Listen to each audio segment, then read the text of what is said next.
Entrevista Venevisión. Líder en opinión. Por tu canal independiente, Venevisión. ¿Qué tal, amigos? Ya estamos listos aquí en el estudio con el diputado ante la Asamblea Nacional en representación de la Unidad, Alfonso Marquina. Gracias por acompañarnos esta tarde de importantes temas que conversar. Muchísimas gracias a ti, Andrina, y muy buenas tardes para todos los televidentes. Ya decía ayer el presidente de la Asamblea Nacional, Diosdado Cabello, ya la oposición tiene la fecha, nosotros tenemos los votos, ya está definido un tema que se considera como un punto de honor, no solamente para los sectores de la oposición, sino para todos los venezolanos, conocer cuál iba a ser la fecha de las parlamentarias. Es el 6 de diciembre, la oposición, la MUT, sigue trabajando en lo que han denominado la Alianza Perfecta. Es muy importante, sobre todo, conocer qué es lo que ha pasado puertas adentro con la definición de la tarjeta única. ¿Van o no con una tarjeta única? Sí, mira, cuando nosotros hablamos de Alianza Perfecta, no solo es de tener candidatos únicos en cada circunscripción electoral. Se trata de que tenemos que tener candidatos únicos, que tenemos que tener una única tarjeta, que tenemos que tener una única estrategia electoral y, por supuesto, también un mensaje a todos los venezolanos que sea único para todas las organizaciones políticas y los aspirantes a candidatos.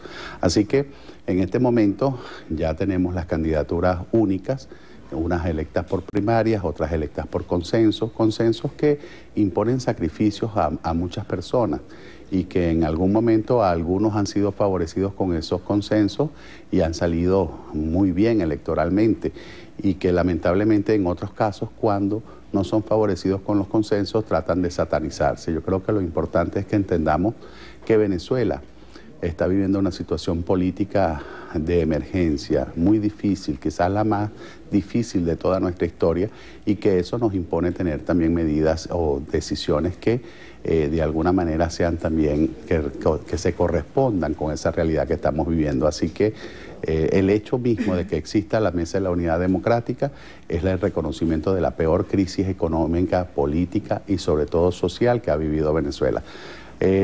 Ya todos los partidos de la Mesa de la Unidad Democrática, a excepción de uno solo, han acordado someterse a la tarjeta única. Yo sé que eso es un acto de sacrificio, de desprendimiento que hacen las organizaciones políticas porque todos trabajan políticamente para ver de alguna manera materializados los resultados electorales en cada una de sus tarjetas. ¿Qué es lo que ha pasado? Ahora bien, este es el momento, y eso es importante decírselo a todos los venezolanos, de privilegiar los intereses nacionales. Cuando una organización política en este momento tan complejo no entiende que la tarjeta única es la materialización definitiva de la unidad, que lleva un mensaje muy esperanzador, de que transmite confianza a los venezolanos y pretende privilegiar por encima de ese interés nacional, el interés personal, el interés partidista, yo creo que está actuando con muchísimo egoísmo. Yo estoy seguro que todas las organizaciones conscientes del momento difícil que vive Venezuela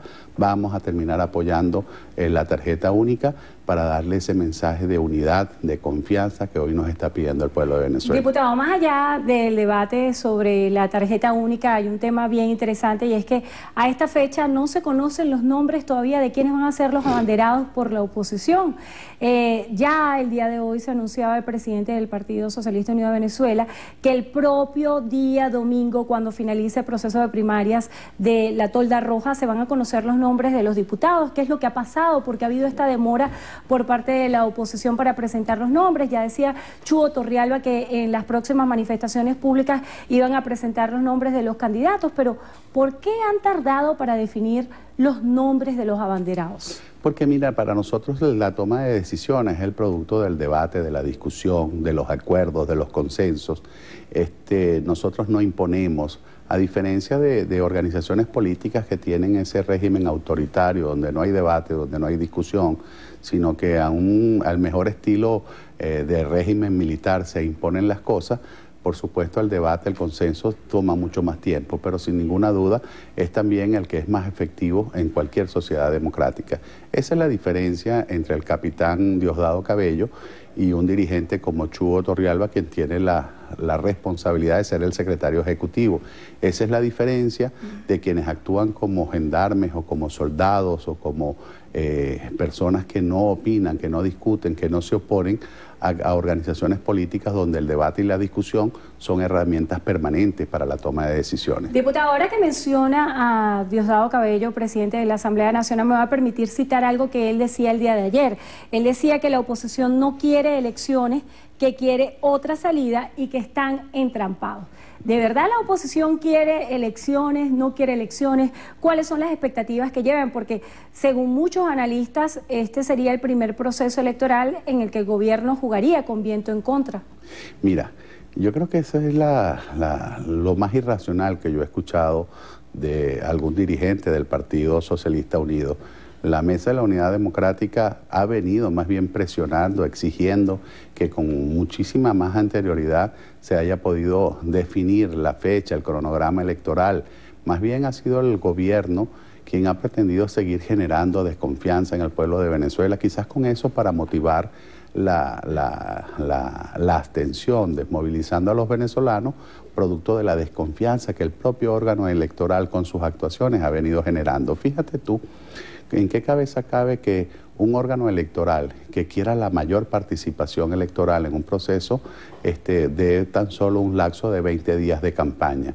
Teniendo nosotros desde este momento hasta el día 6 de diciembre, casi 6 meses, que se pudo ampliar el proceso de campaña para motivar, para movilizar a más venezolanos, ellos lo reducen con la intención de que muchos venezolanos no se animen, no se enteren incluso y no participen en esos procesos electorales. Así que, señor Diosdado, ustedes tienen la derrota cantada y la tienen no porque nosotros la impongamos, sino porque hay un país que rechaza en un 80% una gestión de gobierno que ha sometido a Venezuela a las peores males, la inflación más alta del mundo, niveles de escasez que son inaguantables, inseguridad ante la indiferencia y la indolencia de este gobierno y, por supuesto, ante esa crisis que hoy vive Venezuela, nosotros estamos presentando las propuestas legislativas que permitan resolver. Para cerrar con este tema electoral, hay un aspecto que era bien importante y bien determinante en víspera a todo el anuncio de la fecha, y era la definición de las circunscripciones. Las circunscripciones no se cambiaron.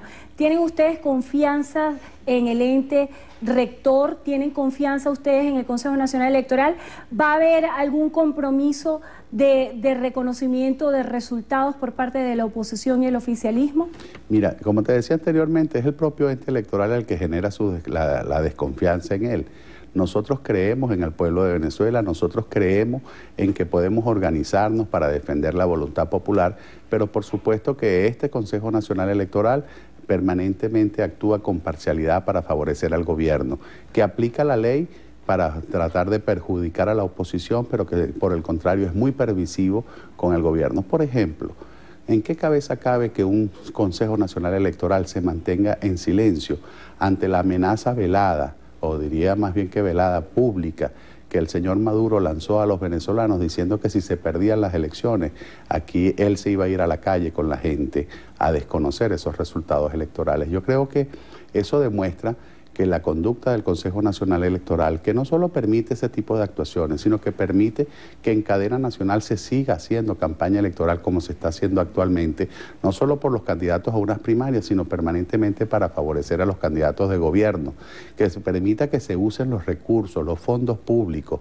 para financiar campañas electorales, es decir, el dinero del pueblo que debería ser utilizado en salud, en educación, en servicios públicos, es utilizado para financiar los saraos y las fiestas partidistas del partido de gobierno. Entonces, ante esa parcialidad, nosotros no podemos tener confianza en el órgano electoral. Lo que sí confiamos es que si el pueblo de Venezuela sale a votar, como esperamos que salga a votar el 6 de diciembre, y nosotros nos organizamos en todo el territorio nacional para defender el voto, estoy seguro Venezuela va a cambiar a partir del 6 de diciembre. Diputado, cambiando radicalmente de tema, hablando acerca de lo que está en la expectativa de todos los venezolanos, y ha sido un tema que ha involucrado a muchos actores, y es la situación con el Esequibo. Mañana se espera que el presidente de la República, Nicolás Maduro, acuda a la Asamblea Nacional para tocar este tema. ¿Cuál es la postura que lleva la oposición en este sentido?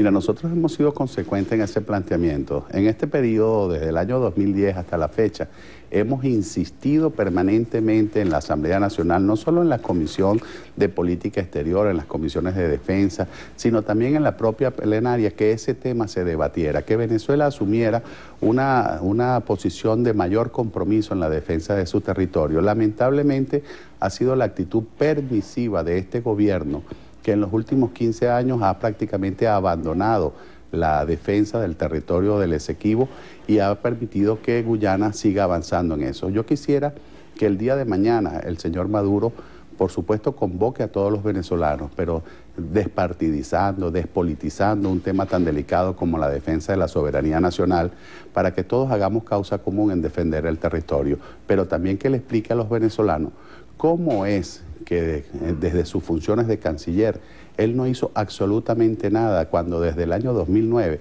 empezaron a entregarse concesiones. Ya son 3 concesionarios los que hay en el mar territorial, en la zona de reclamo. Está el bloque Pomerón, donde está una empresa canadiense, está el bloque Stroudsburg, creo que es el nombre, donde está la Shell, que es donde está ahorita el reclamo, e incluso está el caso del bloque Roraima, donde ese bloque está en mar territorial venezolano, en zona económica exclusiva de Venezuela, que nunca ha estado en reclamo y que sin embargo también la Guyana entregó una concesión para que fuera explotada ese bloque. Así que la pregunta es, ¿por qué en estos últimos 11 años, 15 años no se ha hecho absolutamente nada? El señor Maduro, ¿por qué desde su condición de canciller mantuvo una actitud cómplice, silente, quizás privilegiando los votos en la OEA a sacrificio de lo que es la soberanía nacional? Pero en todo caso, hoy es el momento de unirnos todos y ratificarle no solo a Guyana, porque el reclamo no es contra el concesionario, es contra quien da la concesión, y es Guyana la que está violando la soberanía nacional, y el reclamo tiene que ser de todo el pueblo de Venezuela, de exigir respeto y de asumir una actitud nacionalista, de defensa. Vamos a estar del atentos a lo que ocurra el día de mañana en la Asamblea Nacional.